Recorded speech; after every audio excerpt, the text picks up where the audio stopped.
Olá! Vai começar mais um episódio do podcast Papo de Veterinária.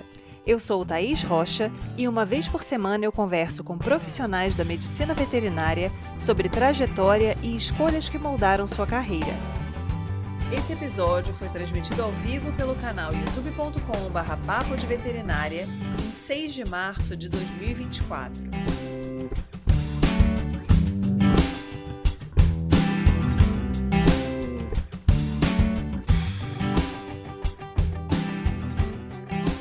Venha saber mais sobre o trabalho de Paola Luquim com reabilitação comportamental de equinos. Quando temos animais problema, é necessário entender quais são as raízes do comportamento difícil e olhar com atenção para as melhores formas de abordar esses indivíduos e trazer mais tranquilidade para a rotina e o trabalho, pensando tanto nos cavalos quanto na equipe que trabalha com eles, ou seja, tratadores, treinadores, médicos veterinários e proprietários. A atuação em áreas que envolvem bem-estar e comportamento é relativamente nova e está cada vez mais em voga. Quer saber mais sobre a trajetória da nossa convidada? Então vamos juntos! Então seja muito bem-vinda, Paola. Obrigada, é um prazer estar aqui. Bom, a gente estava conversando um pouquinho antes de começar, né, essa transmissão ao vivo. Eu acho que a gente poderia iniciar pela sua entrada na medicina veterinária. A gente estava comentando um pouco sobre como muitas vezes a gente entra no curso imaginando trabalhar em uma área e aí a vida dá um duplo twist carpado e você vai ver se você está num lugar completamente diferente. Então, você gostaria de contar para a gente como foi a sua escolha pela medicina veterinária e em que área você pensava em trabalhar? Sim, na verdade é bem interessante essa pergunta, porque me faz voltar para o meu primeiro dia de aula em que essa pergunta foi feita: por que você está aqui nesse curso? Por que você está fazendo essa graduação? E a maioria foi aquela coisa: porque eu gosto de bicho, odeio gente, não quero saber de gente, e é uma coisa que a gente descobre no meio do caminho, que todos os animais possuem donos. Então, de certa forma, é impossível lidar só com animais. Mas, na verdade, a veterinária é sempre aquela coisa, né, de criança: "Ai, quero ser veterinária", tá. Mas o que aconteceu, eu quase não fui para veterinária, por quê? Porque eu não sabia se eu conseguiria lidar com o sofrimento do animal. Eu sou uma pessoa bastante sensível, então se eu vejo um animal em sofrimento, eu entro em sofrimento. Então já imagino como é que quem está na graduação aí, já imagina como é que foi o meu processo. Não foi um processo fácil, porque a gente vai lidar com animais em sofrimento, afinal de contas é medicina veterinária, né? A gatinho, que fofo. E, na verdade, o que aconteceu? Chegou uma época da minha vida, quando eu tinha 17 anos, que foi quando eu pude ter o meu primeiro cavalo. Apesar de montar desde muito nova, por pura insistência minha, já que eu sou a primeira da família a mexer com cavalo, acabou que eu tive a pior ideia do mundo, que foi ir para um Jockey Club escolher um cavalo, já que eu não tinha muito dinheiro, mas conseguia, né, manter. E aí eu comprei uma égua no Jockey Club, e quando ela chegou, começou uma fase detox, porque acontecem muitas coisas dentro de um jockey, algumas coisas são injetáveis, enfim, acabou que a égua teve um abscesso e eu lembro que ela era completamente insana, coitadinha. Ela tinha uma sensibilidade que deixava ela, sei lá, pendurada num palanque, qualquer coisa, e se pousasse mosca nela, ela corcoviava, ela entrava num surto, assim, psicótico, era desse jeito.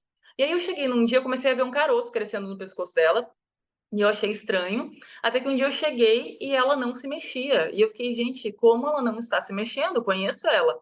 E aí eu lembro que eu sentei na frente dela e ela deitou a cabeça no meu colo. E aquilo foi, resumindo muito, uma situação de: "Nossa, tá sendo horrível pra mim". Seria horrível lidar com sofrimento? É. Só que é muito pior não saber o que fazer.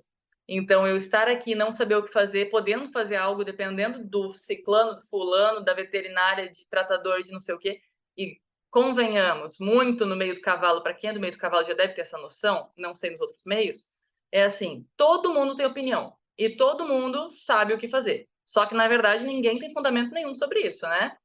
E aí acabou que, por causa dela, eu decidi entrar na medicina veterinária. Então, basicamente, foi a Rune, a minha primeira égua, aos 17 anos, que me deu essa certeza. E aí foi por isso que eu entrei na medicina veterinária, no meio de muita loucura que estava acontecendo na minha vida. Mas aí você entrou, então, já pensando em trabalhar com cavalo, ou não? Sim, eu nunca pensei na possibilidade de trabalhar com outro animal que não com o cavalo. Assim, Com a Rune, por causa dessa minha égua, eu me apaixonei pela reabilitação, porque quando eu comprei ela, eu tinha 10 anos de experiência de equitação já. Então, como eu montava desde os meus 7 anos, eu já tinha bastante. Eu achava que tinha, né? Eu jurava que sabia alguma coisa. Na verdade, eu não sabia nada. Mas eu comprei ela e eu lembro que, assim, para encilhar, ela se deitou no chão. Para rodar na guia, ela só rodava para um lado. Para montar, um cara ligou uma motosserra atrás, ela foi e eu fiquei. Então foi um caos completo e eu fiquei, gente, o que está acontecendo? Não sei nada, né? Aquela sensação de tipo, eu sou uma completa ignorante achando que sei muito, foi isso.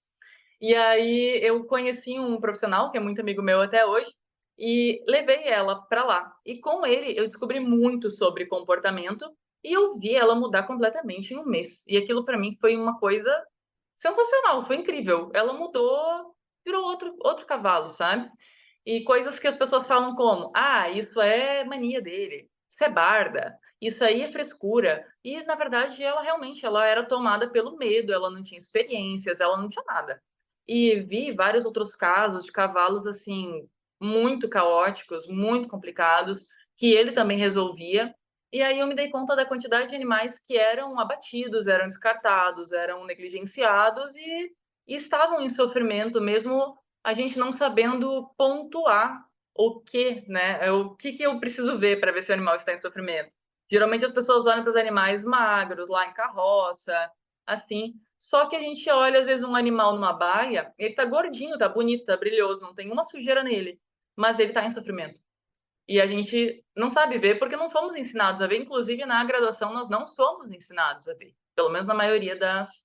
Depende do professor, né? Mas, então, eu entrei querendo comportamento já. E aí entra numa situação que a gente estava conversando, né? Entrei querendo comportamento. Entrei esperando alguém falar sobre comportamento. Eu continuei esperando até o final alguém falar sobre comportamento. Essa foi a questão. Quando a gente pensa no currículo da universidade, né, da medicina veterinária, a gente vem passando por várias adequações curriculares ao longo do tempo, mas a gente ainda não conseguiu chegar num currículo que contemple tudo que tem, entre aspas, né, de relativamente novo dentro do olhar do médico veterinário. Então, você falou sobre a questão, né, do animal em sofrimento. As pessoas realmente sempre ligaram muito a questão do sofrimento e dos maus tratos ao físico. Então, animal que está mal alimentado, animal que está maltratado, cheio de carrapato, que tem ferida, que não consegue caminhar, que vive em um lugar, né, inóspito, sujo, fedorento. Agora, a questão do animal que tem um maltrato, entre aspas, psíquico, né, é algo que tem se olhado muito recentemente.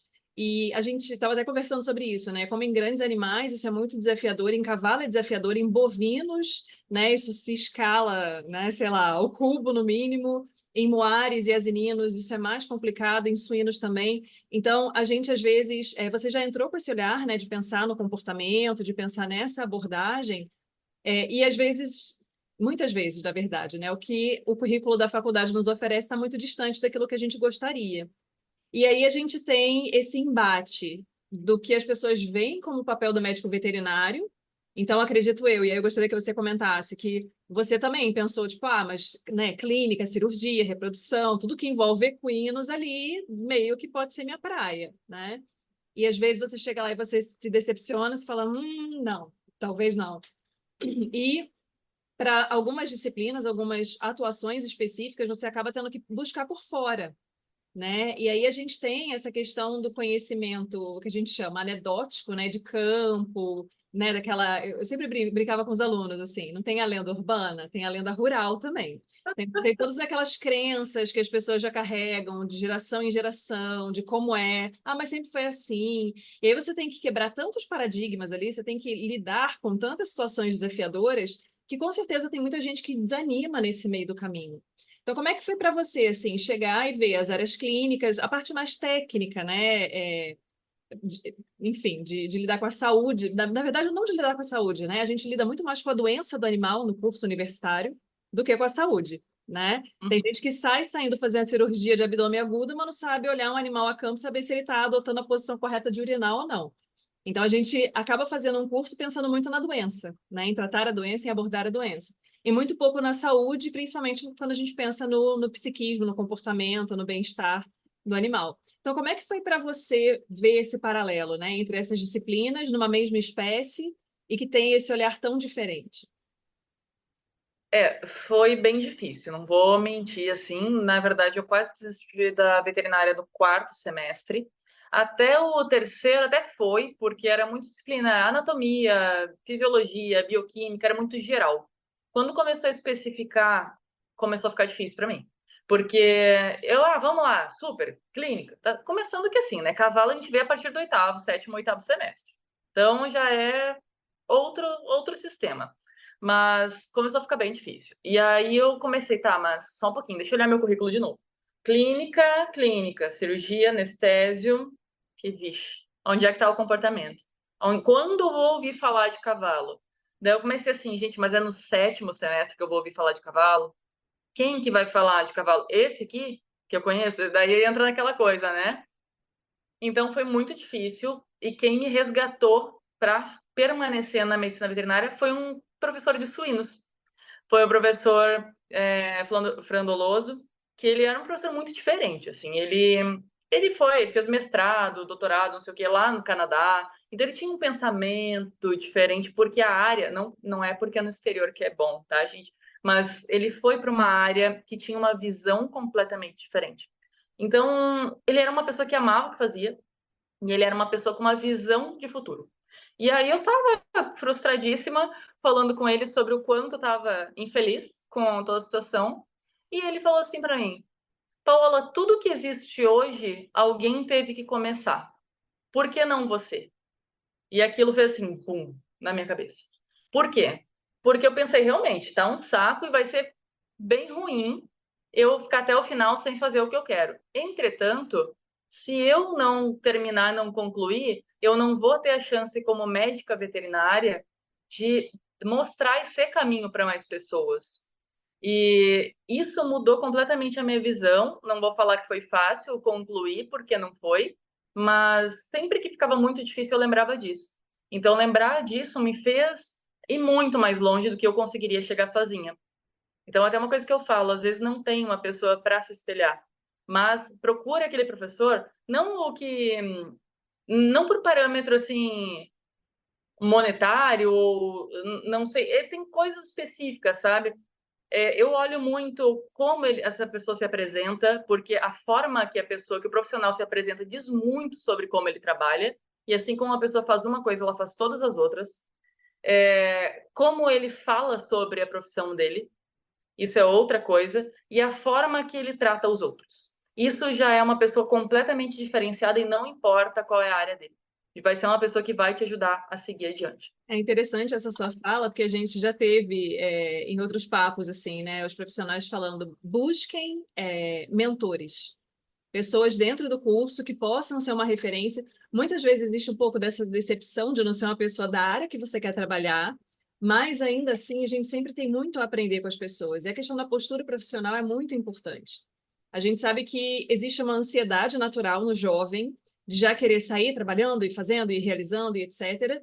E, ao mesmo tempo, é essa questão do questionamento, né? De olhar coisas que estão caminhando de uma forma que não é muito bacana. E aí acho que a gente tem dois caminhos possíveis. A pessoa pode abandonar aquela área porque ela olha e fala, pô, isso aqui não é do jeito que eu imaginei, não é legal, não estou vendo, né, uma perspectiva de uma área de trabalho. Ou a pessoa pode ser o indivíduo que vai mudar a percepção sobre aquela área e vai conseguir implementar algum tipo de transformação. Então, vai ter essa força de buscar em outros locais o conhecimento necessário para fazer o que você comentou, né? Abrir caminho para outras pessoas que vêm depois. E eu acho que é muito importante ter esse olhar sobre si mesmo. É claro que tem que ter algumas características pessoais que contribuem para que você tenha essa resiliência, né? Que a gente sabe que não é todo mundo que consegue manter o fôlego ali, mesmo nos momentos em que seria, entre aspas, mais fácil desistir e fazer uma outra coisa, né, diferente. Mas é importante isso, né? Você ter esse olhar. E aí é muito bacana, queria te parabenizar por persistir nesse caminho, porque a gente sabe que no meio rural, né, tem muito desse desafio da gente lidar com questões culturais muito arraigadas. Então, dentro da sua atuação, né, você chegando ao trabalho com comportamento de cavalos, quais são os principais desafios que você encontra? Muitos, muitos, muitos mesmo, só que recentemente menos, porque eu acabei fazendo meu nicho de trabalho. Então, Claro que trabalhar para o país inteiro, né, trabalhar com pessoas realmente distribuídas pelos 20 e poucos estados brasileiros facilita. Mas o meu nicho é muito específico.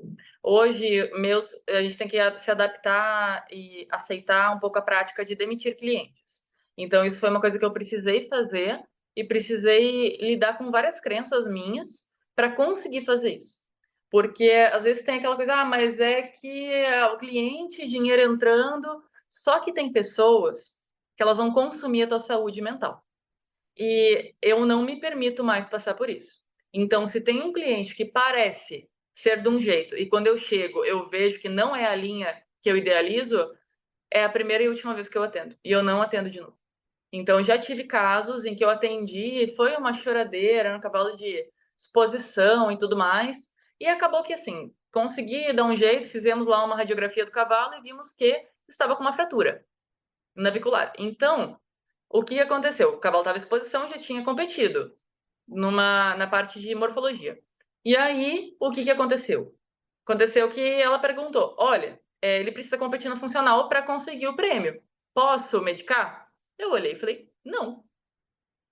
Não, simples para mim. Não, o cavalo tá fraturado, vai medicar para competir? Tá maluca? Então, ela parou e perguntou para outra veterinária. A veterinária falou não. Perguntou para o outro veterinário que eu chamei para quiropraxia. Ele falou que não. E aí perguntou para o veterinário da radiografia, que era veterinário de animais atletas. Ele falou, claro. E aí ela competiu e depois me enviou o vídeo. E eu respondi, olha, muito legal a forma que você fala dos seus animais. Realmente acredito que você ame seus animais, porém a atitude que tu teve não foi de uma pessoa que ama o seu animal. E eu não trabalho dessa forma. Então vai ser a última vez que a gente vai trabalhar junto. Simples. Por quê? Porque é muito fácil, querendo ou não, uma pessoa pegar e chorar e falar o tanto que ela ama. O problema é que, às vezes, o ego entra na frente. E aí ela precisava, não era uma criadora, tá? Ela precisava provar que os animais dela eram alguma coisa. Gente, o animal estava fraturado. E aí eu preciso colocar a minha ética e o que eu acredito acima do dinheiro. Por quê? Porque senão eu não vou me valorizar e eu não vou ser justa comigo. E aí eu não consigo dormir à noite fazendo isso. Então, é saber qual é a sua ética, saber como lidar com as situações. Porque às vezes a gente fica em cima do muro pensando nisso. E aí, qual é a atitude que eu tomo? E isso é bem complicado. A maioria das pessoas se preocupa com questões de machismo, acontece? Acontece. As pessoas se preocupam muito com o que vão pensar, é uma área muito diferente. Eu vou dar uma certeza para vocês, tá? Se vocês fizerem algo inovador, vai ter gente atirando pedra em vocês. Tudo que é novo assusta. Então, eu já cansei de ter gente falando coisa no meu ouvido. Eu olho, sorrio, aham, tá. E pronto, e passo para a próxima, porque o que uma pessoa fala sobre o que eu faço, ou fala, pior ainda, sobre mim, não diz nada sobre mim. Diz sobre o que a pessoa pensa. E ok, a limitação dela e tá tudo certo, cada um tem seu momento, né? Cada um tem seu momento de evoluir, vamos falar assim. Mas acontece bastante. Ano passado, Não, já, olha, ano retrasado. Na turnê de 2022, colocaram a minha vida em risco 3 vezes, no mínimo, para provar que eu estava errada. Então, acontece? Acontece. A gente tem que saber respirar fundo, abster, porque aí, numa turnê, que foi o meu caso, não era eu e uma pessoa. Era eu, uma pessoa, um cavalo e um público assistindo. E aí, se eu perco a minha cabeça, digamos que o emocional tem que ser muito forte para a gente conseguir lidar com as situações. Desafios, todo dia, toda hora, como em qualquer profissão. O que me ajudou a lidar com desafios?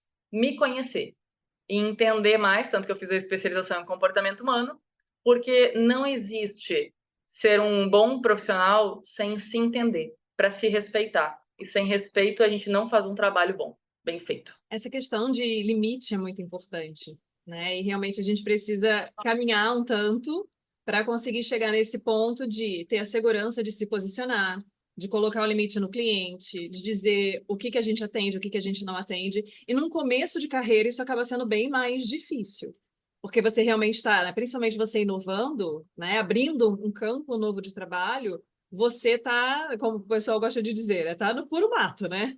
Meio que não tem muita referência ali de para onde você vai. E tem essas questões relacionadas, né, à postura, a caráter, que a gente precisa se fortalecer bastante. Isso aí é em qualquer área. Você falou, né, sobre a questão do machismo, é uma questão que eu sempre pergunto para as mulheres que trabalham no meio de grandes animais, a gente ouve muito relato. Eu achei durante um tempo que, assim, na minha época isso era mais comum, antes disso mais ainda.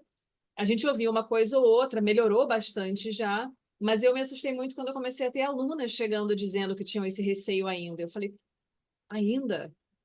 2020, 21, 22 ainda tem isso? Então, assim, são muitas questões que permeiam ali a nossa atuação profissional e a gente precisa ter esse olhar e esse cuidado. E aí a gente sabe que esses testes, né, eles acontecem com uma certa frequência também. Então, toda mulher que vai trabalhar no meio de grandes animais tem um pouco dessa lenda também, né? Ah, o funcionário não vai conter o animal de maneira adequada para ver se você sabe o que você está fazendo. O cara vai te botar perto de um animal que é perigoso para ver se você realmente dá conta ou não. Né? A questão da força física que as pessoas acham que é necessário ter, enfim. São vários desafios, como tem em outras áreas também, né? Como você comentou. Mas, assim, a pessoa precisa ter um foco no lugar onde ela quer chegar, né? Para ela poder ir construindo esse caminho pouco a pouco. E aí, você pensando nesse trabalho na área de comportamento, além de focar também em comportamento de pessoas para se conhecer e conhecer também o seu cliente, né? Você conseguir Uhum. olhar ali um proprietário e falar assim, tá, tô sacando aqui o que está acontecendo. Pensando nos cavalos, qual você acha que é a principal origem dessas questões comportamentais que acontecem? Da gente ter animais que são violentos, entre aspas, nervosos, indomáveis, difíceis de lidar. Porque a gente vê, às vezes, no meio equestre, pessoas que gostam desse tipo de cavalo mais sanguíneo, né? Aquela coisa do orgulho macho, assim, tipo, olha o cavalo que eu monto, olha como é que ele é louco, olha como é que ele, né? Então, o que que você percebe como causas, assim, raiz desses problemas? São os mais diversos possíveis, tá? Existem trabalhos de. Deixa eu ver, fiz um resumo para publicação recentemente e me assustou o tempo que ele estava publicado. Foi em 70 e alguma coisa, eu acho que era o trabalho de publicação, falando sobre problemas comportamentais em pessoas, inclusive influenciando nos animais. Então, claro que uma pessoa com problemas comportamentais vai influenciar no comportamento dos animais, isso com pesquisas recentes mostra o quanto é verdade, tanto com o reconhecimento deles das nossas expressões faciais. Cavalos especificamente eles são mestres em leitura corporal, né? A forma que eles se comunicam principalmente. A questão endócrina nossa influencia neles em geral, porque eles conseguem perceber a alteração endócrina na gente. Então, tem muito isso. Só que o principal motivo, na minha visão, do pessoal ter cavalos com problemas comportamentais é eles não saberem o que é o comportamento do cavalo. E aí eles submetem esses animais a situações que fogem completamente do comportamento do cavalo. Tanto que em cursos é muito comum acontecer de chegar algum animal para. Que aconteceu lá em Camboriú. Foi bem engraçado. Porque chegou e falaram: ah, não, cavalo que não aceita bisnaga, né? Vermífugo. Ok, traga os dois então. Daí eles foram trazer o tal do faraó, que era uma manga larga gigantesco. E daí ele falou: não, sério, mas cuidado com esse cavalo. Eu falei: não, tranquilo, traz. Não, é sério, cuidado que esse cavalo é maldoso. Tá, traz o cavalo. Peguei o cavalo, deu 5 minutos, eu tava com a mão enfiada dentro da boca dele. E o cavalo assim, ok, tranquilo. O que aconteceu? Ou melhor, como eles fizeram? Eles fizeram isso com o cavalo fechado numa baia, com um abençoado segurando o cavalo contendo pela frente, com o outro agarrado nele tentando socar um vermífugo na boca dele. Então, gente, isso é completamente contra o comportamento natural. O cavalo, no momento que ele não conseguir fugir, escapar de uma coisa que está sendo ruim para ele, ele vai vir por cima. Ainda mais com tantas contenções. Então, o dono ficou olhando assim, como assim? Nossa, mas contigo ele não fez nada. Eu falei, pois é mágica. O pessoal jura que é mágica, sabe? É muito engraçado. Isso não é incomum. De eu chegar em curso e falar, nossa, mas ele não fez contigo metade do que faz com a gente. Pois é. Então, acaba que o comportamento dos animais é completamente influenciado tanto pelo ambiente, quanto a pessoa que está trabalhando com ele, quanto ao que está sendo feito. Então, é variado demais para pontuar uma coisa específica principal, sabe? E aí, rodando pelo Brasil, né, dando curso, orientações, enfim, você percebe diferenças regionais marcantes nas questões que você encontra nos animais ou não? É generalizado? Não, eu era a primeira a sentar o pé no Rio Grande do Sul. Eu sou gaúcha, tá? Mas eu era a primeira, eu estava com raiva, estava cansada do Rio Grande do Sul, falando que o Rio Grande do Sul era o pior estado para cavalo do mundo, né? Daí eu rodei o país inteiro. E daí eu descobri que todo mundo era assim. A questão é, quem maltrata, maltrata, quem não maltrata, não maltrata, quem cuida, cuida. Tem gente que faz coisas por ignorância e todo mundo faz. O que muda é a forma tradicionalista de fazer certas coisas. Então, no final das contas, eu vi, não importa para onde eu vá. E daí eu decidi voltar para o Rio Grande do Sul mesmo. Porque, pelo menos, eu tô na minha terra, tô acostumada com tudo e eu faço uma diferença no meu espaço, além de receber pessoas de outros locais, né?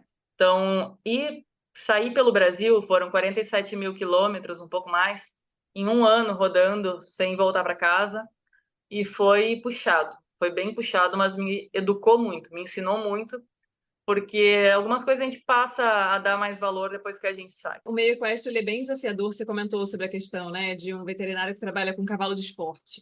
Então, a gente tem esses nichos, são os cavalos que têm, entre aspas, o maior valor, mas são aqueles em que a gente vê mais coisa errada, entre aspas, sendo feita, ou seja, coisas que vão contra o que seria o ideal para o animal, em prol do desempenho atlético, de ganhar o prêmio, né? E eu conheço muitas pessoas que queriam trabalhar com cavalo e que desistiram, porque quando viram como era a medicina esportiva e achavam que era o sonho da vida, trabalhando num jockey, numa hípica, falaram, não, isso aqui para mim não dá. Inclusive, eu tive esse olhar também, eu fazendo estágio, eu falei, o quê? Infiltração. Uhum.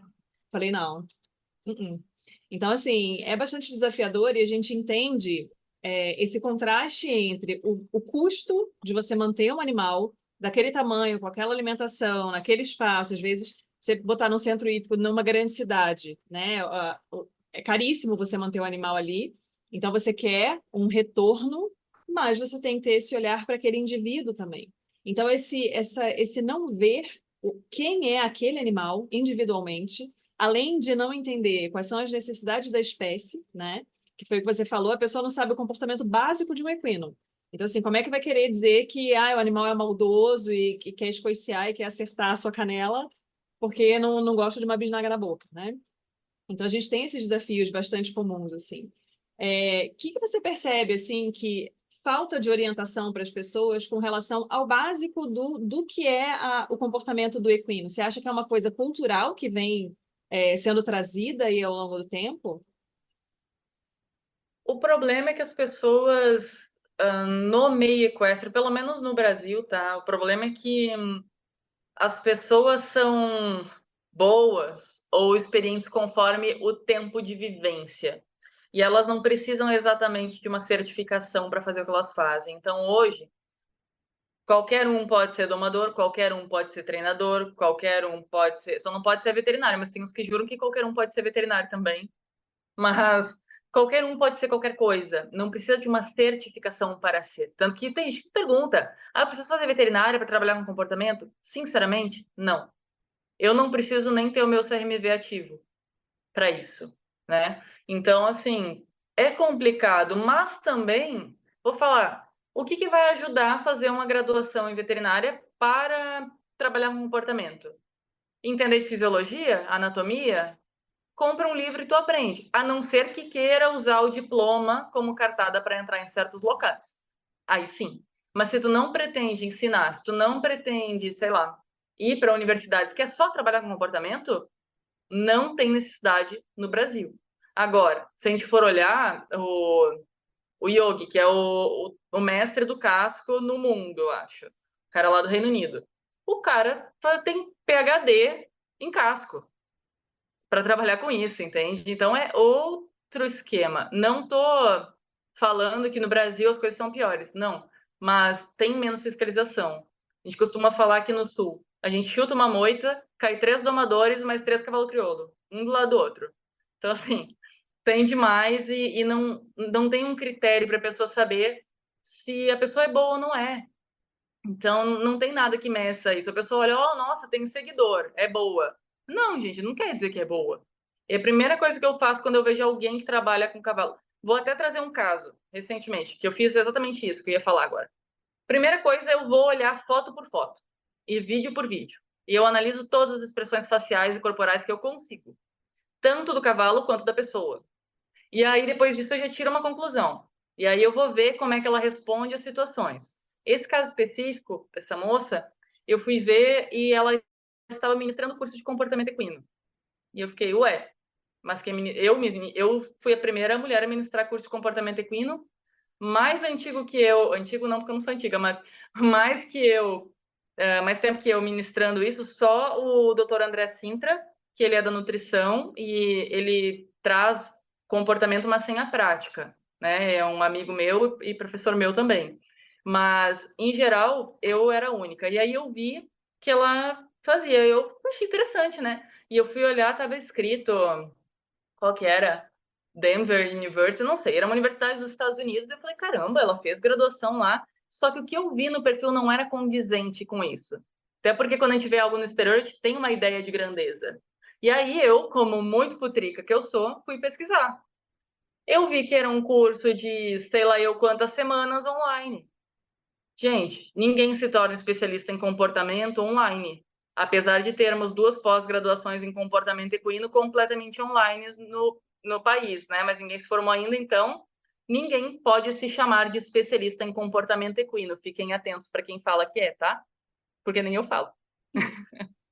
Exatamente, quando a gente pensa na questão do especialista, e essa é uma questão que a gente sempre traz, né? Tem a questão dos colégios que são reconhecidos pelo CFMV. Então, comportamento, até onde eu sei, ainda não é uma cadeira aceita como especialidade dentro da medicina veterinária. E aí você não pode dizer que você é especialista. No máximo, dependendo da área, se você fez um curso, você é especializado em. Uhum. E o curso que você faz não pode também te dar um certificado de agora você é especialista em comportamento equino, se essa não é uma área reconhecida pelo conselho. E a pessoa, para ser chamada de fato de especialista, ela precisa fazer uma série de testes, ela faz provas, ela apresenta a comprovação de um tempo de atuação específico naquela área para poder ser, né, denominado especialista e ter um número lá, um registro na carteirinha do CRMV. Né? Então, isso aí é uma questão que é importante. A gente tem uma pergunta aqui no chat. O André Luiz Moreira de Oliveira perguntou: Paola, na sua opinião, o cavalo sabe quem é seu dono, entre aspas, e o reconhece? Essa pergunta vem de encontro ao que você explanou sobre alguém conseguir dar o vermífugo, por exemplo, e outra pessoa não. Não é muito sobre reconhecer quem é dono. Essa questão de dono é muito humana, né? De ser proprietário, eu te comprei e eu te alimento. O cavalo não tá nem aí para isso. Quer dizer, claro que ele pode te associar com uma pessoa da comida, mas o cavalo, ele trabalha na cabeça dele principalmente quanto a relacionamentos. Tanto que se vocês olharem para uma manada completa, ou, enfim, 8 cavalos juntos, 5 vocês já vão ver. Vocês vão ver que tem uma patotinha ali de 3, de 2 que ficam juntos sempre, e outros que nem tanto. Acostumem-se com a ideia de que alguns cavalos não gostam de algumas pessoas. E ok, não é por causa disso que tal pessoa fez mal para aquele cavalo. Não, às vezes ele não gosta. Ele não vai com a cara, alguma coisa assim, sabe? É um relacionamento. Então, a questão do cavalo reconhece seu dono, o cavalo reconhece as pessoas, sim, mas ele vai dar um pouco mais de atenção ou ele vai demonstrar mais com quem ele possui mais afinidade. Sendo esse indivíduo uma pessoa, um cavalo, um cachorro ou um gato. E aí eu estava pensando, né, que você trouxe a questão de se formar em medicina veterinária não é um pré-requisito para trabalhar com comportamento no Brasil. Mas você lembra de alguma situação em que uma alteração comportamental estava relacionada a um problema físico no animal? E aí você, como médica veterinária, pode ter uma facilidade maior em fazer essa relação e falar, isso aqui de repente é a base de uma questão, né? Ou até o contrário, né? A gente sabe que as questões comportamentais podem levar a alterações físicas. Então, um cavalo que engole ar, acaba tendo mais cólica, problema dentário, enfim, nessa esfera. Mas você lembra de alguma situação que seja contrária, assim, do animal ter um problema físico e por isso ele desenvolve um distúrbio comportamental? Várias, mas duas específicas assim mudaram muito a minha visão. A primeira delas foi meu caso de TCC, inclusive, que na verdade foi com a égua que eu participei no reality show das domadoras, que foi engraçado porque ela passou pelo vet check no programa. E aí ela tinha comportamento muito estranho, assim. Eu fiz a doma dela, ela era uma égua assim de 4 anos que só tinha visto gente em manejo de brete, mas nunca tinha sido nem cabrestoada com 4 anos. E eu fiz a doma, tudo certo, tudo tranquilo. Mas quando começou a passar uns dias, e principalmente com um pouquinho mais de esforço físico, ela tinha um comportamento explosivo de repente, assim. E era muito estranho, eu não sabia muito de onde era. Daí eu estava fazendo estágio curricular e eu tava finalizando a doma daí em casa, não mais no programa. E aí a minha supervisora, que era uma pessoa que trabalhou muito com cavalo crioulo de prova. E ela olhou assim, essa égua tá manca. Eu, como assim tá manca? Mostrei um vídeo pra ela, né? Eu falei, como assim, Tamanca? Não, aqui, ó, demorei um monte para ver. Daí foi quando eu aprendi triangulação de arco de passo, que é uma coisa ensinada em pós, só em pós, não é ensinada na veterinária, que eu saiba, mas triangulação de arco de passo. E aí eu me treinei muito no olho para ver, e eu fiquei meio com aquilo na cabeça, né? Fiquei, não é possível. E eu reassisti o programa inteiro de novo, e desde o primeiro momento que ela rodava no redondel, que ela andava, ela tinha essa alteração. E aí ela tinha um tendão aderido na musculatura. E aí, sempre que ela flexionava, ela sentia dor e chegava um ponto que ela explodia. Depois que foi feito o tratamento, eu acho que eu gastei uns 4 meses, mais ou menos, de doma dela para fazer o tratamento, para soltar, e foi só com fisioterapia, foi ótimo. O que que aconteceu? Eu soltei ela no redondel a primeira vez, tipo, solta mesmo. Ela nunca tinha corcoviado, nunca tinha feito nada. Eu percebi a alteração no trote dela. Ela trotando saltado, sabe? Um trote bonito, porque ela não tinha mais dor. Então, isso foi uma coisa que me marcou muito e me ensinou muito sobre o locomotor. E a outra foi depois que eu aprendi sobre saddle fitting, sobre ajuste de selas. E eu passei a verificar dor na coluna dos cavalos e associar alguns comportamentos. E realmente, mudou muito o meu trabalho também, melhorou muito. Isso é uma questão que é bacana a gente trazer também, né? Porque traz essa necessidade do olhar veterinário mais específico, porque é o que você comentou. A gente ainda tem muito esse gargalo na nossa profissão, de todo mundo achar que tem. Todo mundo tem um pouco de médico veterinário, todo mundo tem aquele olhar apurado e sabe exatamente o que buscar e como chegar às conclusões, né? Chegou uma outra pergunta aqui. O Éder Josimar Ferreira perguntou: qual o caso mais marcante que você já pegou? Bah, Josi, o Josi é meu aluno da escola. É mais marcante que eu já peguei. Tiveram vários, mas teve um que eu fiquei muito feliz e teve um que eu fiquei muito surpresa com o meu desempenho, porque foi um caso que eu tive pouco tempo, eu acho que já falei dele para eles, mas o Napoleão foi um cavalo lusitano que ele chegou de chegou de doma magro daquele jeito, né? Bem, bem complicado. E aí botaram comida para ele comer e ele foi engordando. E aí foram montar nele, deu SAMU no primeiro dia. O cavalo virou por cima da pessoa, deu maior ruim, assim. E aí me informaram que só faltava treinamento, só faltava sela nele. E o problema dele era a falta de sela. Engraçado, o cavalo meu passa 2 anos sem ser montado, eu boto a sela, não acontece nada. Mas problema de sela, vamos lá. Daí eu peguei ele, primeira vez que eu apertei o cilhão, ele, mas olha, pulou com as 4 patas e foi louco, louco, louco, assim. Levei 2 semanas, se não me engano, para montar nele a primeira vez. Quando fui montar, o cavalo tinha trauma da embocadura, tinha trauma do redondel, tinha trauma de tudo. Tive que trabalhar ele sem nada na boca e num espaço aberto. Como eu pensei, tenho muito, eu prezo muito pela minha saúde, pelo meu corpo, né? Eu pensei, não vou ser louca. Coloquei a corda na mão da Dani e ela pegou e eu fui fazer o trabalho, porque assim, quando o cavalo tem esse hábito de disparar, era um cavalo que ou ele disparava ou ele estacava, assim, ele ficava paralisado. Então eu precisava que ele andasse, sem correr. Só que quando o cavalo tem o hábito de disparar, não é uma boa ideia conter para frente, porque quanto mais tu puxa, mais ele faz força para frente. Então eu precisava que ele reagisse com o medo e fugisse daquilo e percebesse que quando ele se acalmava, eu tiraria aquela pressão.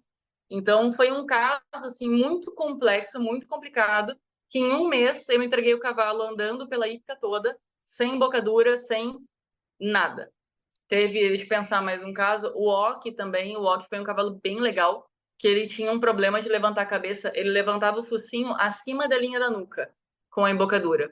E aí foi quando eu passei a ver a anatomia da boca para falar sobre embocaduras, porque ele era um cavalo muito sensível de boca, só que daí colocava um bridão bem grosso.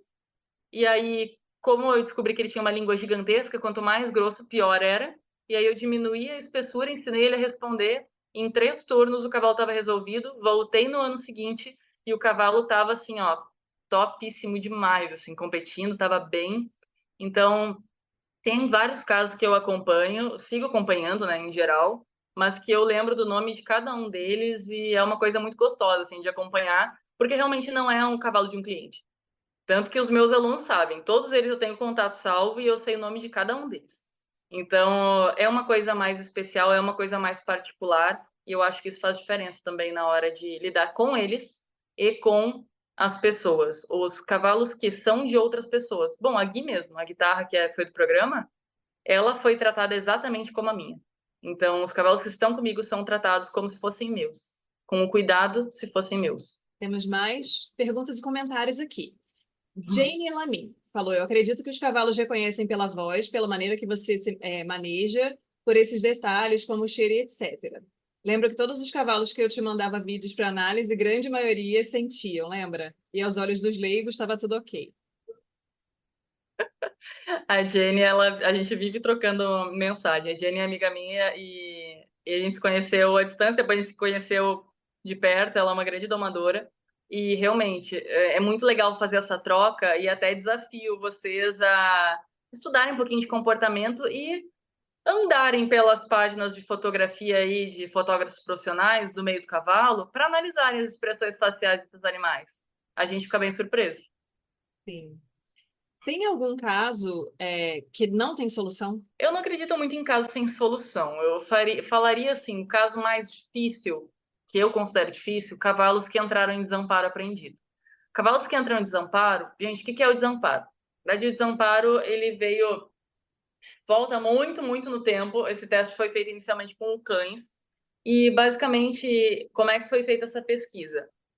É horrível, tá? Jamais seria aprovado pelo comitê de ética hoje em dia, mas existe. Então, o que que aconteceu? Colocaram o cavalo em cima o cavalo não, o cachorro em cima de uma placa que dava choque e deram choque. E aí o cachorro pulava para o outro. Até que chegou num ponto que eles começaram a ligar as duas placas de choque. Chegou um momento que o cachorro paralisava e ele não reagia mais. O que acontece?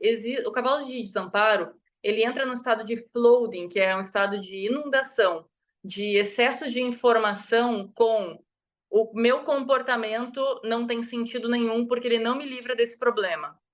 E aí ele para de reagir, mas ele não para de ter medo. Então eles viram tipo uma bomba relógio. Eles explodem. Eu vi um caso desses horrível e infelizmente isso, por isso que eu falo que tem muita responsabilidade em quem ensina, quem doma, porque é surreal.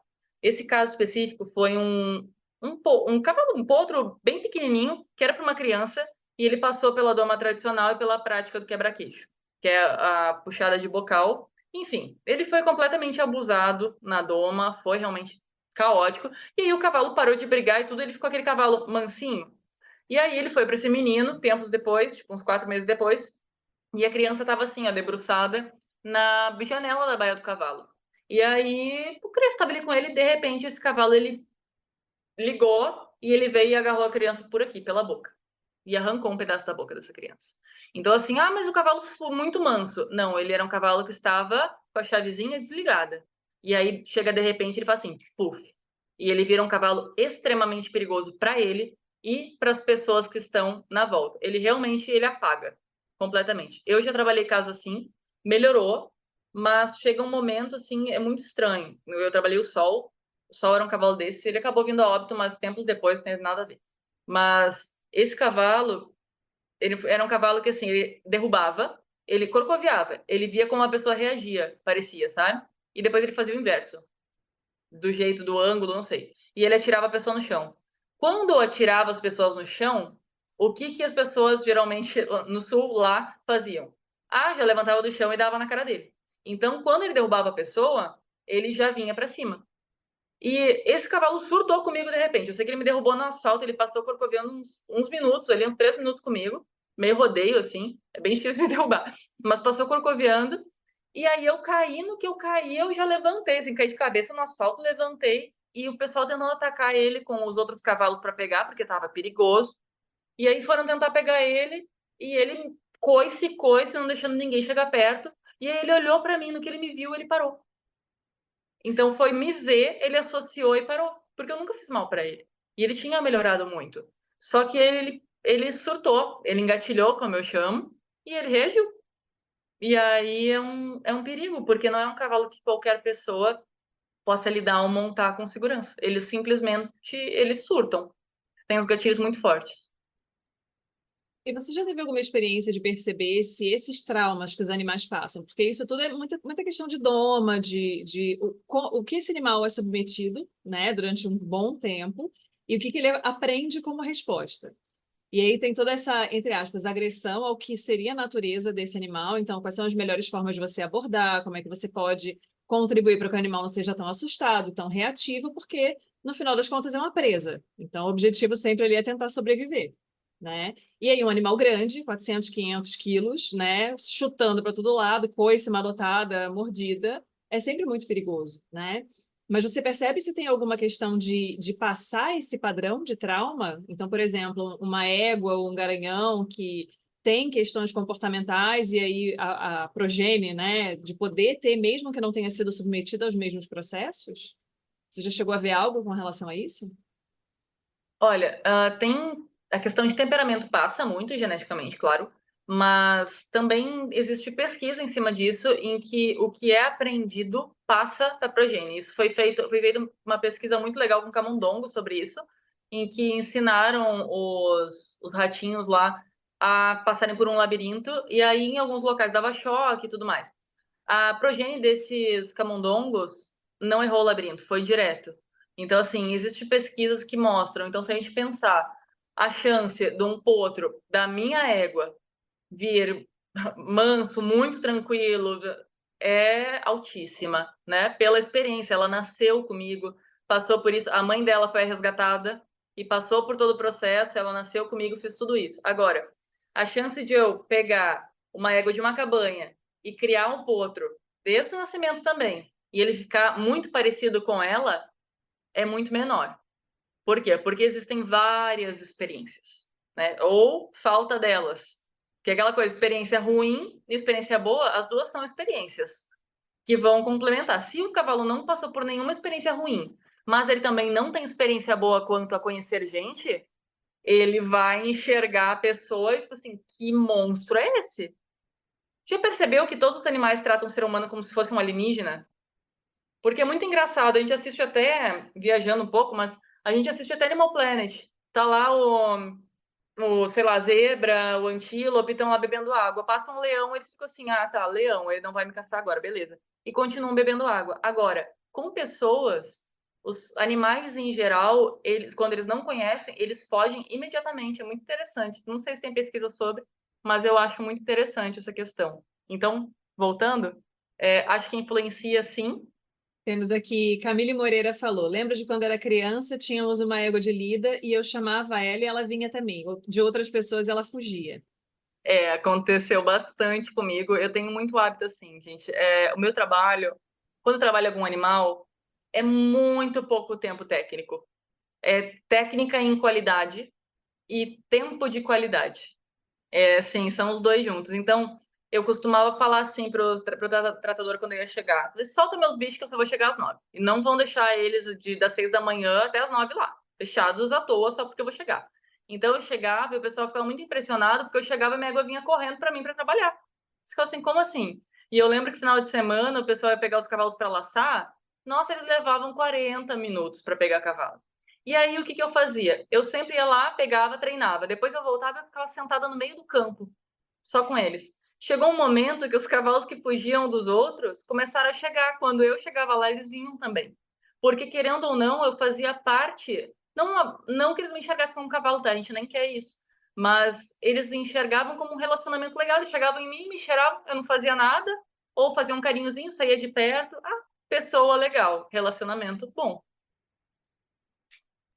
Isso é uma questão muito interessante. Aquela pergunta que eu tinha te feito, né, sobre a questão transgeracional, digamos assim, é algo que é importante prestar atenção, porque a gente vê muito problema comportamental em éguas que são receptoras, né? Então, às vezes, quando tem criação de cavalo, aquelas éguas que são receptoras que ficam lá, semi-selvagens, num pasto, não tem muito cuidado, muito contato com pessoa. Normalmente elas não têm uma boa relação com pessoas, porque quando pega é para conter, botar no tronco, inseminar, fazer, seja lá o procedimento que for, vacinar, vermifugar. Então é muito parecido com o manejo que a gente tem em bovino de corte, por exemplo. Né? Nunca vê gente. Quando vê, é tiro, porrada, bomba, violência, aperta, puxa, estressa e aí solta. E isso é uma questão que passa, né? Isso passa, todas as experiências que a fêmea gestante passa, isso tem uma influência também no feto que está no útero, enfim. Então a gente vê algumas experiências, por exemplo, eu participei de uma banca de mestrado de um pós-graduando que trabalhou com búfalo. E aí e ele fez tipo eletrocardiograma no búfalo. Eu falei, gente, mas como você fazia, né? Tipo, dardo tranquilizante? Ele falou, não. O cara fez uma seleção dos animais dele, que as búfalas dele todas são tranquilas. Não tem nenhum animal violento, louco, doido, de pedra. Então, assim, esse olhar para o comportamento, para a seleção, para o cuidado, né, para a doma, para o animal se habituar com aquele manejo, para que não seja, de fato, uma questão exploratória, né, das pessoas maltratando os animais. Porque a gente sabe que tem muito essa questão social. No cavalo, não tanto, porque a gente culturalmente não come carne de cavalo, mas tem a questão do trabalho, do esporte, que ainda tem muito esse questionamento de alguns grupos, né, de pessoas. E nos animais de produção é 100% do tempo, né? Então, o animal é explorado, o animal é maltratado, a gente sabe que a realidade não é essa. Existem muitas formas da gente criar o animal para produção sem, né, o animal ter que passar por aperto, por desconforto, por dor, enfim. Mas é necessário que se tenha esse olhar para o bem-estar do animal, né? Não tem muito para onde fugir. Com certeza. E eu trabalhei em uma receptora, inclusive. Ninguém queria que eu trabalhasse, mas eu trabalhei e dei meu jeitinho. Isso é bem legal para vocês. Claro, eu não sei, vocês que estão assistindo, eu não sei qual é a linha que vocês pretendem ir, mas existe o que o cliente quer e o que ele precisa. E aí existe jeito, sem ferir o que ele pediu. Eu passei por uma situação dessas e qual foi? Vou explicar o contexto da coisa. Foi uma coisa muito bonita, natural e eu realmente me importo, eu me preocupo com o cavalo. E alguns cavalos eu tenho mais afinidade que outros, só de bater o olho.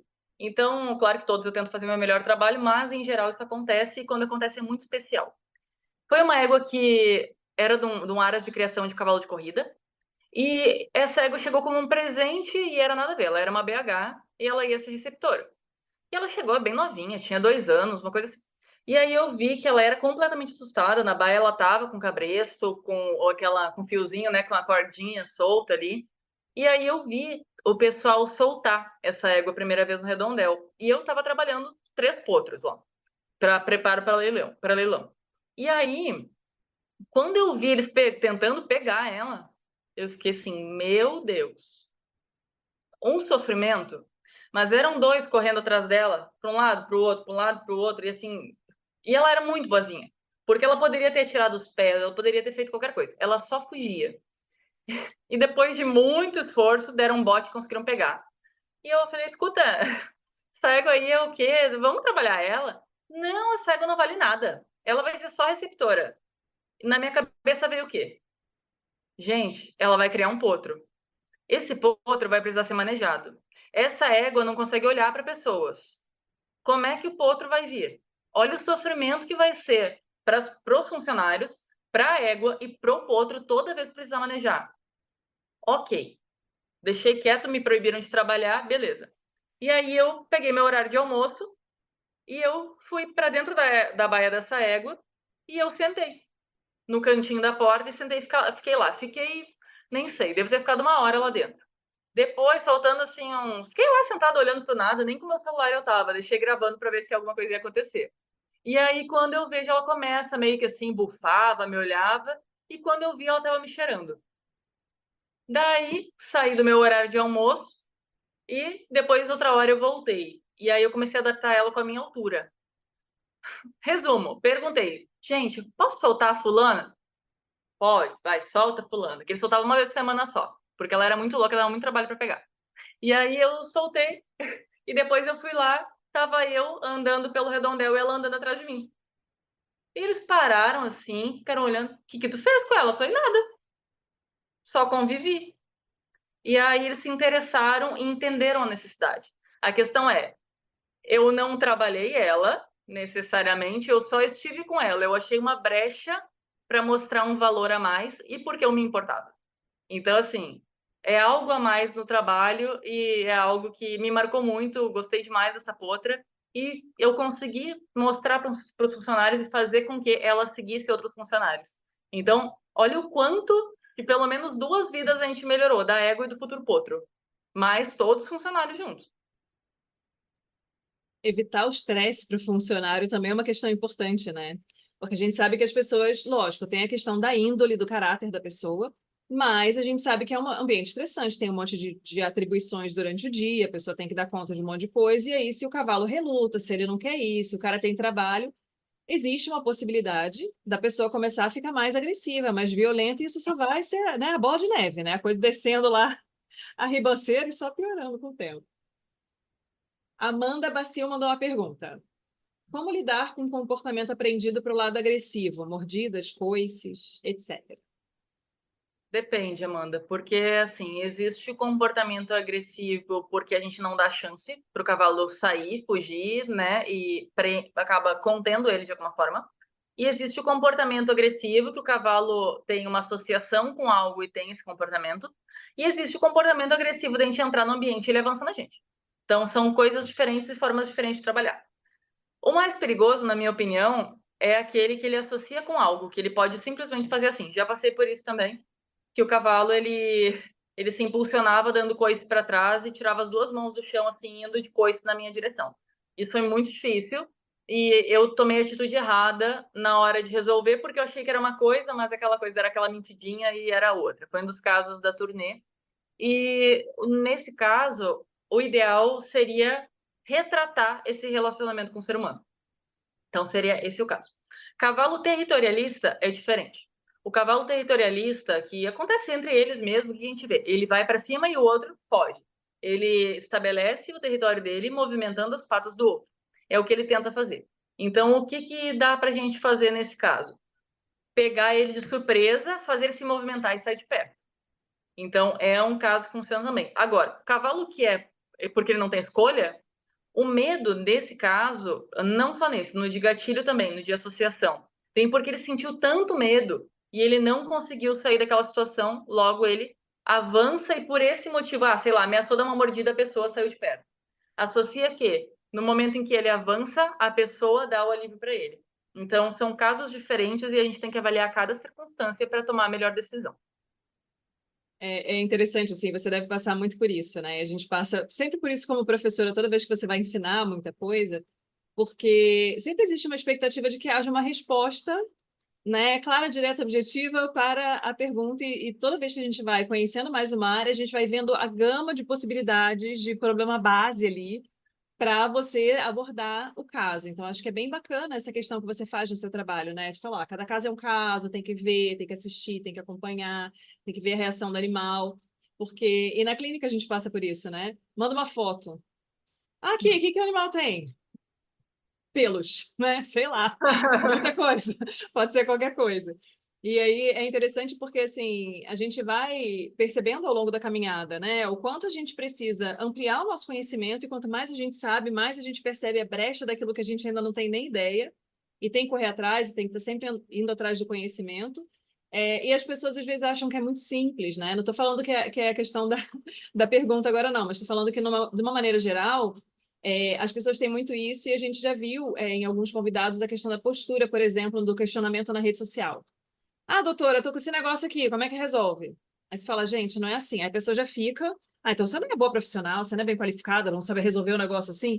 Então é uma deturpação muito grande, né, do que é a atuação de um profissional qualificado. O que você precisa ter de recurso, né? Não só do que você já aprendeu, mas de convívio, de contato com aquele animal, foi o que você falou, comportamento você não vai aprender online, você não vai resolver um problema online da pessoa, né? Então você precisa de uma série de ferramentas ali, e as pessoas estão muito imediatistas, né? De querer uma resolução simples e fácil para tudo, e achar que a pessoa que se arrisca a tomar essa atitude é o bom profissional, né? Então, acho que é bem desafiador, assim. E é bem complicado porque, assim, sempre que me perguntam, o que eu posso fazer? Assim, se quiser algum atendimento, né? O ideal é presencial, claro, né? Por quê? Porque tem a experiência que vai agir e às vezes eu consigo ensinar. Tanto que eu tenho a escola do comportamento, a escola é online e tem o presencial no final do ano. Então tem tudo isso. Só que, no meio de um trabalho, quem se prende muito ao técnico, vai chegar um momento, às vezes, o cavalo faz uma coisa e a pessoa, meu Deus, o que é isso? Todo mundo passa por isso, né? No processo de aprendizagem, meu Deus, o que eu faço com isso? Quem já tem a experiência vai fazer o quê? Vai agir imediatamente, não vai dar tempo para o cavalo pensar no que ele vai fazer. E comportamento é exato, é papum. O cavalo pensou em mostrar. Hoje, o que eu faço muito, o pessoal fica, gente, como é que tu sabe disso? Como é que tu soube isso? Eu consigo ver quando o cavalo vai reduzir a velocidade, pela forma que ele leva o pé. Então, eu já ensino, né? Tem uma aluna minha presencial aqui de Goiânia, falou, Grazi, ó, quando ele fizer isso, já indica, pressão gradual, mas indica. E aí, comigo, às vezes o cavalo faz tudo. Daí chega na pessoa assim, tá, mas o cavalo não tá querendo fazer nada. É porque a tua percepção precisa melhorar, né? Isso que as pessoas, quem vende receita pronta, às vezes consegue uma aceitação melhor do público. Só que os meus alunos estão aí, eles sabem. Josi, Amanda, os dois que estão aí, talvez tenha mais, eles sabem direitinho. Paola, o que eu faço? Depende. Tudo depende. Porque realmente nada é exato. Na escola tem o processo de 3 cavalos, a Mason, a Blazing e o Velocitar. Esses 3, a função, no caso, a finalidade era exatamente a mesma. A reação deles é completamente diferente uma da outra. Então é muito legal de ver, porque tem que se adaptar.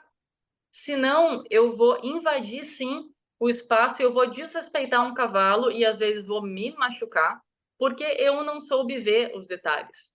Então, às vezes, quando a gente foca tecnicamente demais, a gente se coloca em risco ou coloca o cavalo em risco.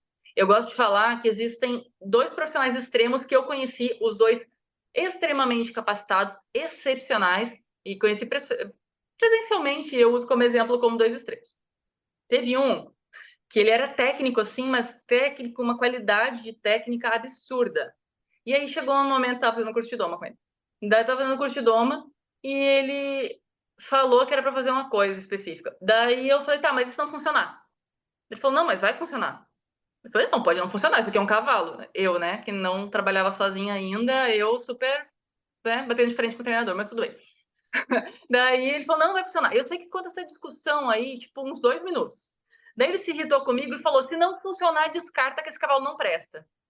Daí eu fiquei olhando para ele e falei, tá aí, eu arranjo 2 problemas. Se eu falar isso para uma pessoa que investiu muito dinheiro num cavalo, ele vai me olhar e falar assim, surtou, né? Pirou.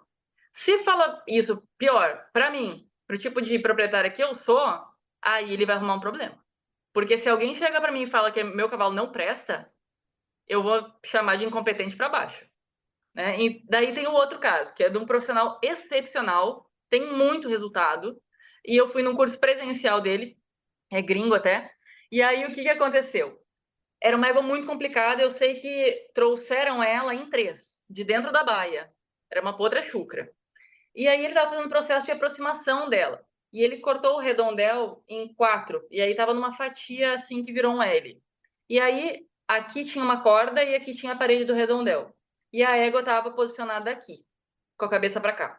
E aí ele entrou, ele estava por aqui para tocar nela. E eu estava sentada com mais umas 40, 50 pessoas e pensei, desculpa o termo, eu pensei, vai dar merda. Na hora eu pensei, que boca.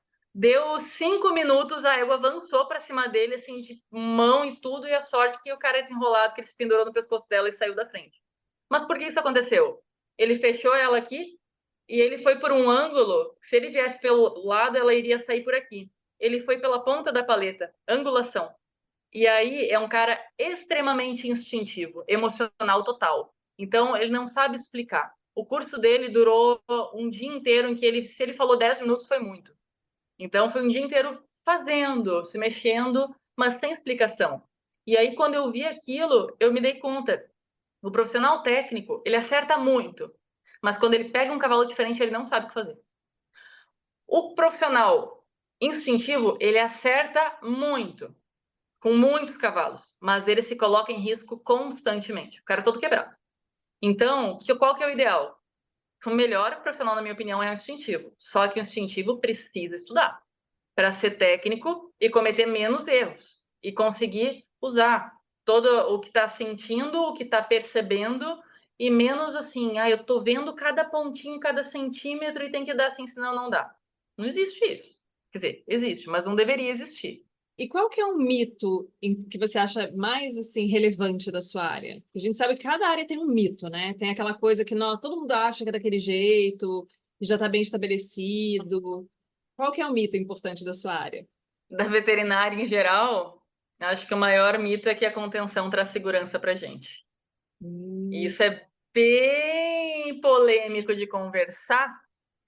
Eu não trabalho com uso de contenções e, para mim, que existem vários tipos de contenções, né? É a contenção por dor, que aí nós temos o pito, o cachimbo, tem vários nomes.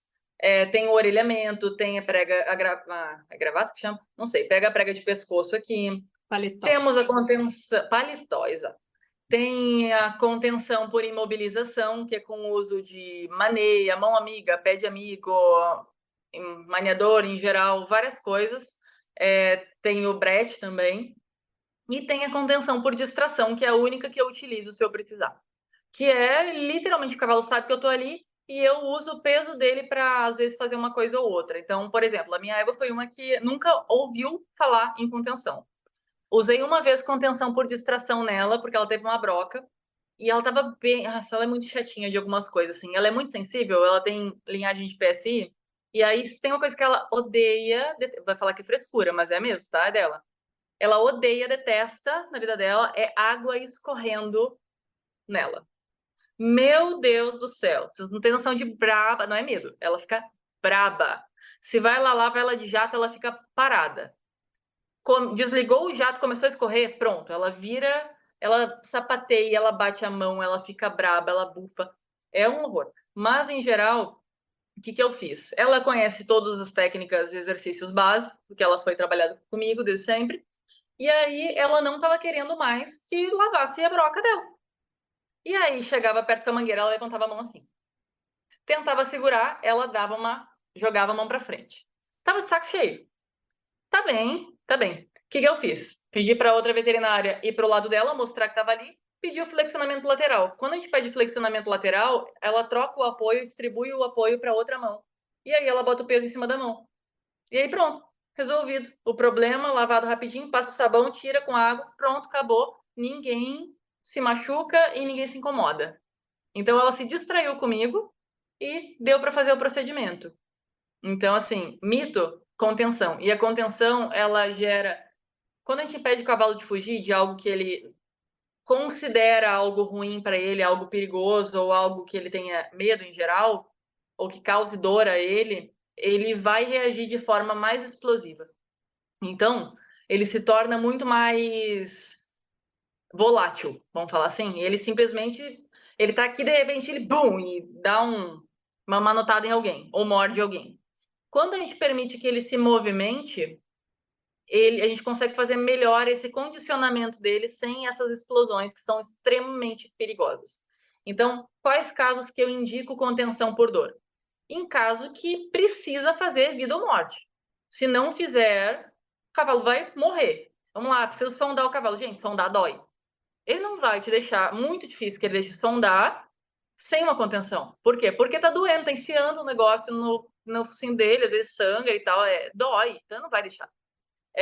Vamos lá, não sei. Eu considero ridícula a contenção para dar algum vermífugo, para. Eu sei que o veterinário às vezes não é treinador, né? E ele não tem essa obrigação, mas a contenção, com o tempo, ela vai parar de fazer efeito. Já vi cavalo com cachimbo, com orelhamento, com maneia, avançando para cima de pessoas enquanto estava tentando coletar sangue. Vi potra, de uma aluna minha, inclusive, pular por cima de tronco, de 1 ano e meio, pulando por cima de tronco por causa de contenção. Então, assim, contenção não é resposta. Contenção é recurso e último recurso.